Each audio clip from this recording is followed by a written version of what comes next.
well. And I use activity schedules, written schedules a lot for children to self-monitor. I think that those really help as well. I think executive functioning is a really big area. I think even as behavior analysts, we get overwhelmed a little bit because it kind of encompasses so many areas. So like trying to understand where to start, or looking at those prerequisite skills is probably like a really good starting point, because it is hard. I mean, even for myself, trying to tackle executive functioning as a whole, like it gets overwhelming. So as a parent, you know, I that's probably extremely overwhelming. So I think just looking at, you know, areas throughout the day that maybe are most impacted, you know, is a really good place to start of, hey, where can I start to help with executive functioning? Again, looking at the areas that are most impacted throughout the day, or things that your child struggles with the most, is a really good starting point. Yeah, and so there were 2 questions that came in. Are there therapy services that you can ask for in an IEP to help develop your child's skills? And absolutely, I think executive functioning skills are extremely important in the classroom, and there's something that our children struggle with all the time that you can ask for help with. And sometimes they fall into a learning support realm, and sometimes they fall into an occupational therapy realm of how to organize and plan, whether it's writing down where things go in the desk, or where to put your pencil when you're done with it, things that simple. Another question is, my son has trouble explaining he's hungry or thirsty or hot or cold, especially during certain situations. This also happens with the bathroom and not asking to go when he needs to. How should I get help for him with these in the school setting?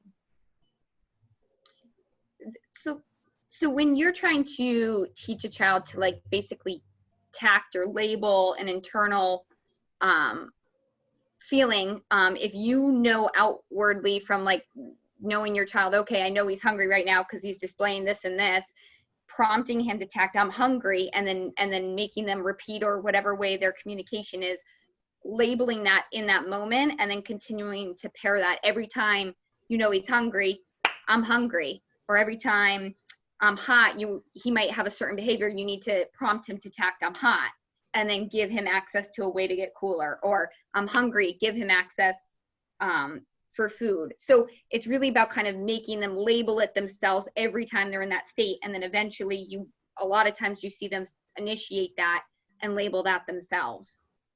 Yeah, that goes back to that working memory, you know, and being able to recall that information every time. Thank you for those specific questions. I know as we're going through this, there's, you know, people always have very specific questions. So that's, and that helps. You're back. I'm back. Yeah, something with That's okay. We're just going through a few questions. Yeah, I see that. I have you connected on 2 screens now, so we just got a question. How can we help educators understand these motivators of function first instead of looking at it as bad behavior?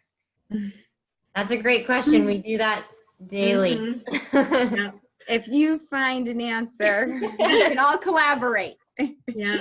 I think sometimes I think it's okay that we kind of face that problem. That's okay, right? Because that's kind of normal instinct, is to think that way. And so I just think we have to kind of educate and explain, like, and what I see is when we get defensive quickly during those times, instead of just explaining like, hey, I know, you know, Johnny's having a really hard time during math, but you know what I think's happening?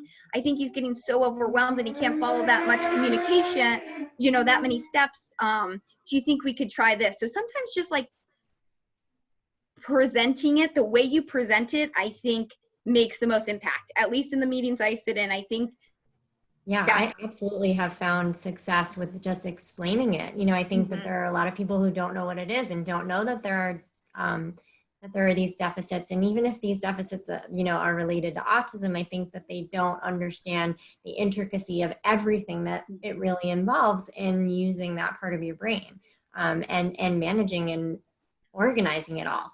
So just providing information really does seem to help a lot. Ladies, I have a quick question for you. All of this that we're teaching, and Danielle, you said it takes years, you know, to get these down. The frustration that a parent feels cannot be comparable to the frustration that the child feels.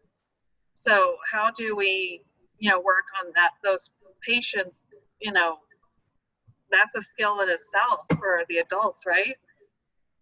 Patience for us. Yeah. Yeah. So frustrating.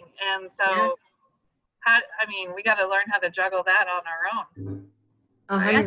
That's why like my best piece of advice, and I said it during the other trainings, is prioritize what your goals are and what impedes the most. You cannot tackle 26 goals at once because you're going to fail. So you really have to prioritize. I'm just starting with these 2 areas right now that are so challenging, whether it is challenging behavior or executive functioning or, you know, just self-care routines. Like I see it, and when you want to intervene on so many things, because that's our nature, we want to start intervening on everything, and we have these trainings now, but that's where you get defeated and kind of get burned out quick. But sometimes if you could take one thing and, whoa, they're doing so much better on that, let's start to now work on this skill. I was just going to say, just always remember the small successes too. Like, look at the small successes. I think, you know, you're the parent, you're with the child every day, but as a behavior analyst, I see a child weekly, usually, you know, once or twice a week.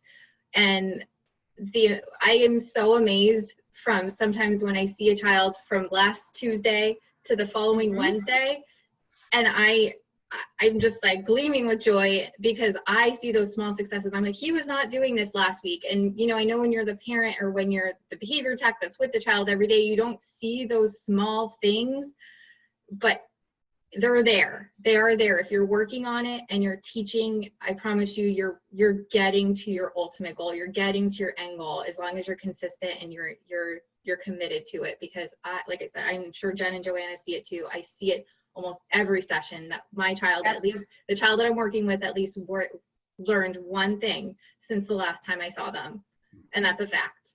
So, and speaking of that, Danielle, there's research that shows if you actually show your BTs and parents graphs more often to show the progress, they actually buy into the treatment in ABA, and then we get reinforced, right? Because we're seeing that, yo, you're right. My goodness, I didn't see that small change that Danielle saw within a week, and that keeps you motivated and reinforced as a parent. So there's research related to showing your BTs graphs and parents your graphs that, hey, look at the progress they're making to keep you guys reinforced. So as parents ask for those graphs, maybe you'll be surprisingly happy as oh, you're right. Look at where we came from. Look at this. We are doing so much better. So ask for those graphs. Okay, can you guys hear me right now? Mm-hmm. Okay, I apologize. That's okay. Oh, she got kicked off again. oh no. That's it. We might as well stop trying now. So the last question that I think we have, and then we can kind of wrap up, is are there school services that a parent can get help with these deficits for evaluation ideas? So there were some evaluations that I mentioned on here. You can talk to a developmental pediatrician about getting an evaluation. And there are certain tools that will give you information specifically on what areas of executive functioning that your child might need to develop more or work on first, and you can get that information and look at how to put those things into the IEP. So even if you don't know the specific IEP goal that would go into, you can bring up the deficits to your IEP team and have them kind of help develop those goals for your child.